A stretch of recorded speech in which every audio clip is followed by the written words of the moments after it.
Hey there. In this video I'm showing step-by-step on how to download and install Audacity in Windows 10 and 11.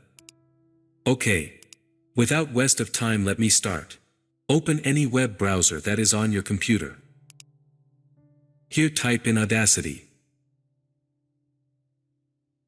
Hit enter to search. Click on this first link. Here is the website for the Audacity software.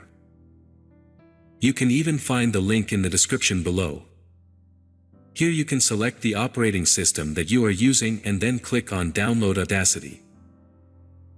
Then the download will start in just seconds.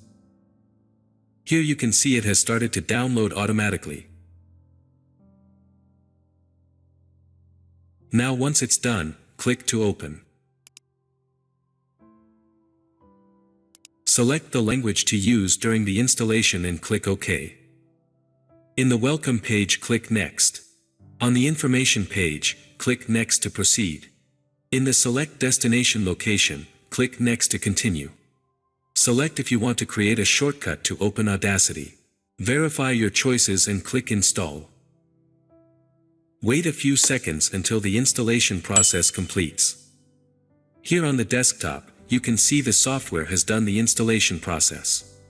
Click Finish to close the installer and launch Audacity. Done. Now here is the software. You can see it's very easy to download and install Audacity on the computer. So, in some other videos to come I'm going to show how you can record your voice using Audacity. And even how to use some other features. Let me hope you liked this video. Until next time. Bye.